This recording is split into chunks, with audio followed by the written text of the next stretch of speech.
নবম দশম শ্রেণীর প্রিয় শিক্ষার্থীরা, আজ আমি তোমাদের সামনে ইংরেজি গ্রামারের প্রথম যে টপিকটি এটি সম্পর্কে নিয়ে কিছু আলোচনা করব। দেখো, ইংলিশ গ্রামারের প্রথমে যে প্রশ্নটা দেয়া থাকে সেখানে লেখা থাকে গ্যাপ ফিলিং অ্যাক্টিভিটিস, শূন্যস্থান পূরণ করুন উইথ ক্লুস। বক্সের ভিতরে যে ক্লুগুলো দেওয়া থাকে সেই শব্দগুলো দিয়ে আমাদের শূন্যস্থান পূরণ করতে হবে। তার মানে হচ্ছে এই যে দেখো, এখানে সাধারণত 10টা শব্দ থাকে। এখানে এই এই এই এই বক্সের অর্থটা জানতে হয়, প্যাসেজের অর্থ জানতে হয় এবং অর্থের সাথে তাল মিলিয়ে, অর্থের সাথে সামঞ্জস্য নিয়ে এই 10টা শব্দ, এই 10টা শূন্যস্থান আমাদের বসাতে হয়। এখন প্রথম যে সমস্যাটা হয়, আমরা কোনোটার অর্থই জানি না, উপরের অর্থ জানি না, নিচের অর্থ, প্যাসেজের অর্থ জানি না, যার কারণে আমরা কিছু প্রশ্ন মুখস্থ করি, ওগুলো সাধারণত পরীক্ষা হলে আসে না, এগুলো সাধারণত আনকমন থাকে। তা আমাদের উচিত যে এইটাকে মানে এরকম প্রথম প্রশ্নটা কিছু প্র্যাকটিস করা, যেগুলো আমাদের টেক্সট বিভিন্ন ধরনের বইতে দেয়া থাকে, এখান থেকে যে আমরা যে 40টা 50টা যে আমরা করি অর্থ সহকারে, তাহলে আমরা নতুন একটা প্যাসেজ দিলেও এই যে আমরা বিগত দিনে যে অর্থগুলো পড়লাম ওই অর্থ আমরা আমাদের কাজে লাগবে, যাতে করে আমরা প্যাসেজের অর্থগুলো জানি পারি এবং এর ফলে আমরা বক্সের অর্থগুলো কি পারতে পারি। তাহলে দেখো, কিরম করতে হয় যে এই অর্থগুলো জানতে হয়, প্যাসেজের অর্থগুলো জানতে হয় এবং অর্থের লাগে সামঞ্জস্য রেখে আমাদের শূন্যস্থানগুলা শব্দগুলো বসাইতে হয়।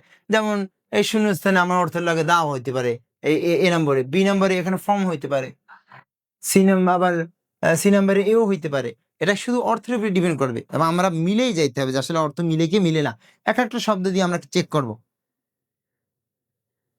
এখন এটাকে আমরা এরকম বলতে পারি পাজলিং গেমের মতো। পাজলিং গেমে দেখছি আমরা যে বিভিন্ন কালার থাকে, সাদা কালার, লাল কালার কালার থাকে এবং কমলা কালার, গোলাপি কালার থাকে। ওটাকে আমরা আস্তে আস্তে আস্তে আস্তে মিলিয়ে একটা কি কালারগুলো আলাদা করে ফেলি। এরকম ঠিক অর্থের সাথে মিশিয়ে আমাদের এই শূন্যস্থানগুলো আস্তে আস্তে আস্তে আস্তে কি পূরণ করতে হবে। তাহলে আর দ্বিতীয় কিছু একটা অংশ লেখা আছে, you may need to change the form of some of the words. তুমি কিছু কিছু শব্দ তুমি পরিবর্তন করা লাগতে পারে। যেমন দেখো, এই বক্সের মধ্যে দেওয়া আছে একটা ভার্ব দেওয়া আছে মুভ, চলা। আমার ওটা নাউন করতে হবে অর্থের লগে মিলাইতে হলে, তখন মুভটাকে কি বানাইতে হবে, মুভমেন্ট। আবার এরকম থাকতে পারে, দেখো ন্যাশন জাতি, এটাকে অ্যাডজেক্টিভ বানানো লাগতে পারে, তখন ন্যাশনাল মানে জাতীয়। আবার অনেক সময় আছে একটা শব্দে অ্যাডভার্ব বানানো লাগতে পারে, যেমন অর্থের সাথে মিলানোর জন্য। যেমন অ্যাক্টিভলি আমরা দেখবো সামনে এটা কিভাবে করতে হয়। অ্যাক্টিভলি মানে সক্রিয়ভাবে, সক্রিয়ভাবে। এখন এইরকম সেন্স বেশি একটা শব্দ না, দুই একটা শব্দ, কোনো প্যাসেজে করাই লাগে না ডিরেক্টলি, কোনো প্যাসেজে দুই একটা শব্দ চেঞ্জ করা লাগতে পারে। এই জন্য এটা অর্থটা জানলে আমাদের জন্য আর কোনো সমস্যা হয় না। এখন দেখি আমরা একটা শূন্যস্থান, একটা প্যাসেজ আমরা পূরণ করি। দেখো, it is dash responsibility of human being, ইহা হয় দায়িত্ব মানব জাতির। অফ মানে র মানে মানব জাতির। এই এই বাংলা অর্থ হচ্ছে যখন নাকি শব্দের শেষে র থাকে বাংলায়, ওইটার ওই রটার অর্থ দেওয়ার জন্য অফ আগে আনতে হয়। তাই it is just responsibility of human being, ইহা মানব জাতির দায়িত্ব। এখন তাই 1 নম্বরে কি বসাইতে পারি, একটা নিয়ম আমি বলে দিচ্ছি। দেখো, যদি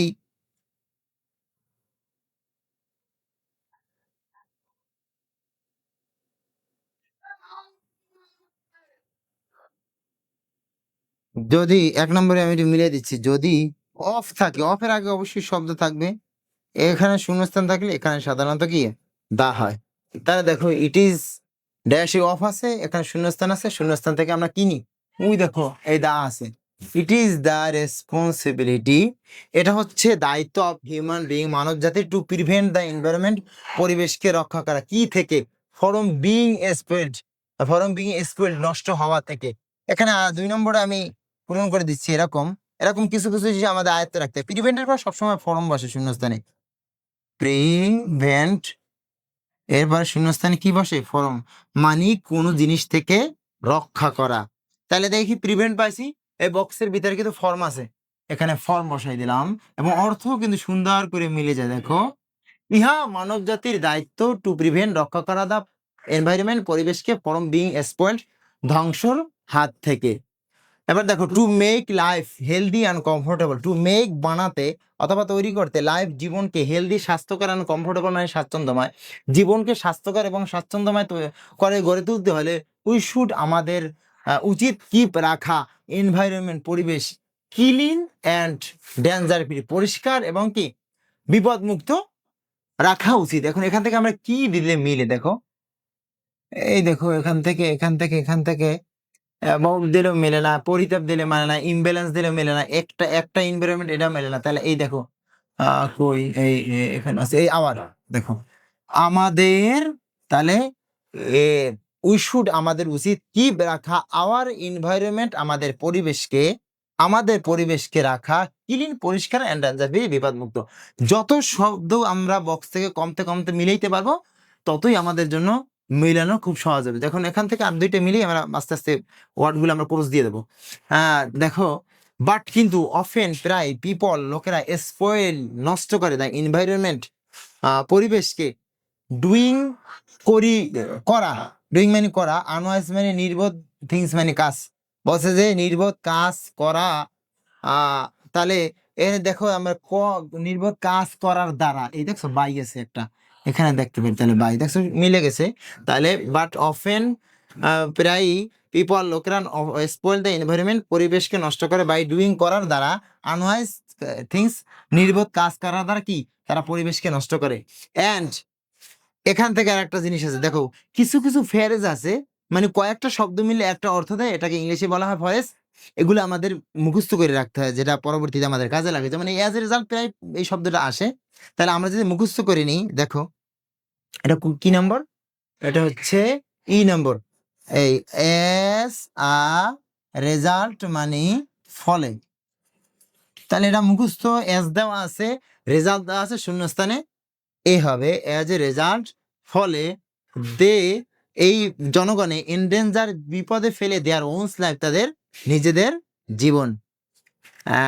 এবার দেখো, আর এই যে পরিবেশটাকে আমরা নষ্ট করে ফেলাই, it is the ecological imbalance, এটা হচ্ছে পরিবেশগত বাস্তু সংস্থান সংক্রান্ত একটা ভারসাম্যহীনতা, মানে পরিবেশের একটা অস্বাভাবিক অবস্থা। এই যে পরিবেশটাকে নষ্ট করি যেটা, এটার নাম হচ্ছে পরিবেশগত কি একটা অস্বাভাবিক অবস্থা। তাই ইকোলজিক্যাল ইমব্যালেন্স মানে বাস্তু সংস্থান সংক্রান্ত ভারসাম্যহীনতা অথবা পরিবেশের একটা অস্বাভাবিক অবস্থা, তাহলে ইমব্যালেন্স।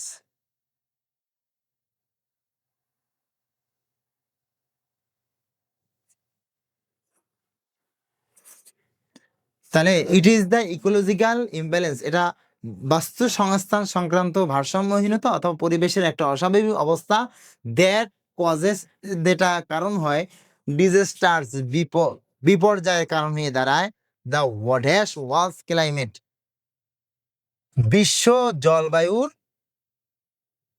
এখানে কি দিতে পারি, দেখো বিশ্ব জলবায়ুর, আমরা দেখি শব্দ বাদ গেছে কি দেখি, আওয়ার গেল, ফরম গেছে, এরপরে এ কি গেছে, এই যে এজ এ রেজাল্ট এই একটা এ গেছে, ইমব্যালেন্স গেছে, দা গেছে, এবারে বাই গেছে একটা।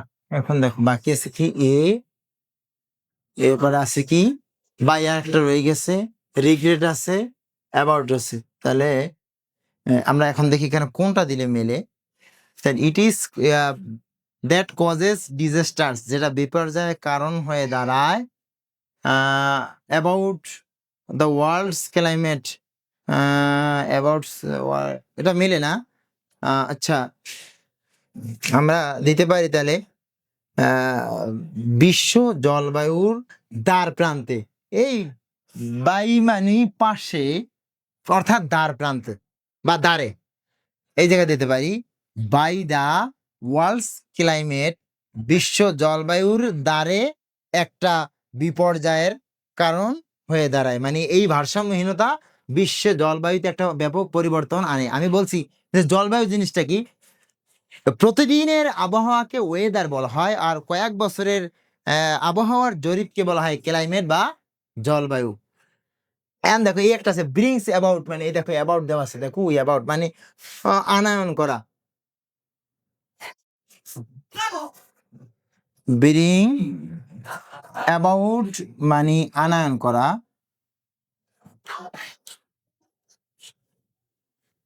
আচ্ছা, তাহলে দেখি আমরা কিভাবে মিলে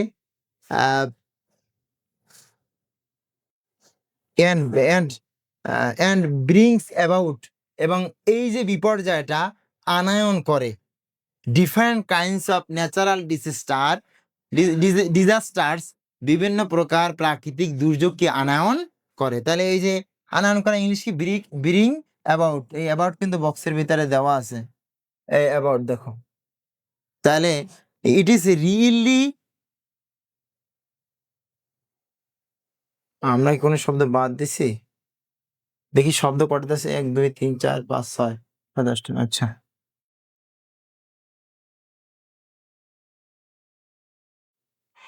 ডিফারেন্ট, ইট ইজ রিয়েলি